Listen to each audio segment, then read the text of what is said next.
آج ہم اپنے بچوں سے اسلامک سوال کرنے والے ہیں، ایک ساتھ ان سے سوال کرنے والے ہیں۔ جی بیٹا، سوالوں کا جواب دینے کے لیے تیار ہیں؟ جی ناظرین، ہم ان سے سوال اس لیے کرتے ہیں تاکہ ان بچوں کو بھی اسلامک جانکاری حاصل ہو اور آپ لوگوں تک بھی اسلامک جانکاری پہنچے اور ہمارے بھی علم میں اضافہ ہو۔ جی سب سے پہلے سوال کا جواب دینے کے لیے کون تیار ہیں؟ جی آپ دیں گے؟ تھوڑا مائک کو نیچے رکھیے۔ ہاں جی، آپ سے سوال یہ ہے کہ اللہ کو فارسی زبان میں کیا کہا جاتا ہے؟ سوال کا جواب دینے سے پہلے آپ اپنا نام بتائیں۔ محمد اویس۔ محمد اویس، آپ سے سوال یہ ہے اللہ کو فارسی زبان میں کیا کہا جاتا ہے؟ 4 آپشنز آپ کے سامنے ہیں۔ آپشن اے رب کہا جاتا ہے، آپشن بی خدا کہا جاتا ہے، آپشن سی مالک کہا جاتا ہے، آپشن ڈی معبود کہا جاتا ہے۔ خدا کہا جاتا ہے۔ سبحان اللہ، جواب درست ہے۔ اور آپ کے سامنے دوسرا سوال ہے کہ فرعون کے گھر میں کس کی پرورش ہوئی تھی؟ اس سوال کا جواب کون دے گا؟ میں۔ ٹھیک ہے، مائک اٹھائیے۔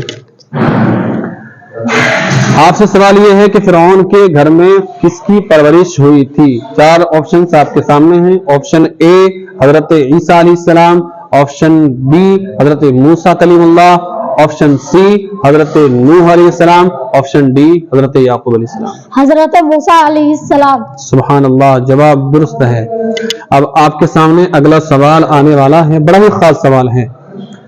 حضور رحمت عالم نور مجسم فخر دو عالم صلی اللہ تعالی علیہ وآلہ وسلم کی پیدائش کس وقت ہوئی؟ اس سوال کا جواب کون دے گا؟ میں۔ آپ دیں گے؟ جی ٹھیک ہے جی جناب، حضرت حضور رحمت عالم نور مجسم صلی اللہ تعالی علیہ وآلہ وسلم کی پیدائش کس وقت ہوئی؟ 4 آپشنز آپ کے سامنے ہیں۔ آپشن اے شام کے وقت، آپشن بی دوپہر کے وقت، آپشن سی صبح کے وقت، آپشن ڈی رات کے وقت۔ صبح کے وقت۔ صبح کے وقت۔ اب آپ لوگوں کے سامنے اگلا سوال ہے، نمرود نے حضرت ابراہیم کو کتنے سال قید میں رکھا تھا؟ اس کا جواب کون دے گا؟ میں۔ آپ دیں گے؟ ٹھیک ہے، مائک اٹھائیے۔ جی، آپ کا سوال یہ ہے نمرود نے حضرت ابراہیم کو کتنے سال قید میں رکھا تھا؟ 4 آپشنز آپ کے سامنے ہیں۔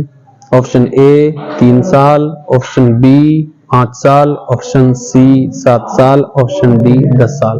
7 سال۔ سبحان اللہ، جواب درست ہے۔ ناظرین، ہمارے بچوں نے جو اسلامک سوالوں کے جواب دیے ہیں، کیا آپ ان سوالوں کے جوابوں کو جانتے تھے؟ کومنٹس باکس میں جا کر ضرور بتائیں اور ہمارے بچوں کی حوصلہ افزائی کرنا بالکل نہ بھولیں، اور اپنے خوب دعاؤں سے ہمارے ان مدرسے کے طلباء کو، مدرسے کے بچوں کو نوازتے رہیں۔